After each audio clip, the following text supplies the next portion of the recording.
One of the tricky questions when it comes to using a fractional CMO is how long the engagement lasts. Ideally, a fractional CMO, in my view, needs at least 3 months at least, but ideally at least 6 months to really start to build the engine, establish priorities, start to get stuff done. In my experience, I've been with a couple of companies for a year, and at that point in time, the relationship starts to what I call engagement fatigue, is that you're essentially their full-time resource. And I often feel in those cases, is there an ideal period of time in which the fractional CMO delivers magic and then it starts to fade? Or can it be something that continues for as long as they want to keep working together? I think there's a couple of things. One, it's determined largely by the level and depth of the problem you're trying to solve. If you've got a big company that needs rebranded and remaneuvered and goes after a slightly different market share and may be running away from a PR problem and has 4 or 5 other things that need done, I think a year minimum is pretty much where I start, because it just takes time. You're busy as a one-armed paper hanger, and you're also limited by the number of hours you're really committed to.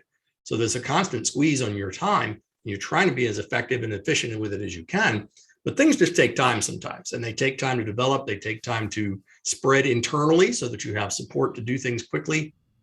When the accounting department takes 4 days to get back to your email, you haven't quite spread the seed as far as you need to, because that check needed to be there. So what you end up with is there needs to be a time scale that's set up and built to accomplish the bulk of the work that needs done in an effective amount of time. I don't do engagements, if I can help it, for less than a year, because you're shortcutting the process.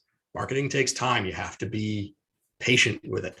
You're not going to eat the fruit off the apple tree you plant today. You're just going to have to wait. So given that year to take care of all the details and to get all the stories straight and to get everybody all the internal buy-in you need. But you're right, there is some fatigue because you quit producing those magical moments. As you're going into the second year, you're looking at it going, okay, now what levers do I pull that I haven't pulled already? And you start looking around for new challenges and new things to put at them. And you've built the machine well enough that realistically, your 20 hours aren't being spent as effectively and as high impact as they were in the beginning, because things start to run themselves after a while. Other departments are now busy. Sales is very busy. They've been fed. Accounting is now busy keeping track of all these massive expenses they got going. Other departments are busy making sure operations and customers are happy and all the new software is standing up. You push the productivity down the hill and the rest of the departments start picking up on it after about a year. And suddenly you're left with a whole lot less to do that has visual and visible impact.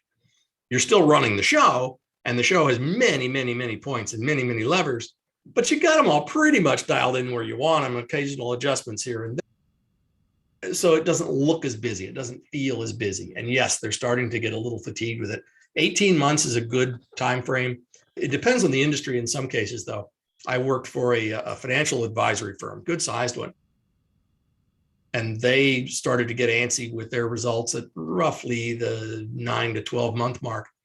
But we also worked with a much, much larger firm who had made the marketing commitment a whole lot earlier in their tenure and were run by a CEO who came from another industry. So he understood marketing very well. He was a consumer industry. And when they went on a buying spree and bought a bunch of other companies and expanded, he gave each of those new companies that they'd purchased 28 months to get their marketing house in order, because he knew it took time to put all the flooring underneath all that stuff and to get them aligned properly. He had the patience to really make it work. Now, had I had an engagement as a fractional CMO for him for 28 months, they should have just hired me, because ultimately it comes out cheaper that way. But there's a tipping point for everyone. It just depends on the depth of the problem as much as anything else.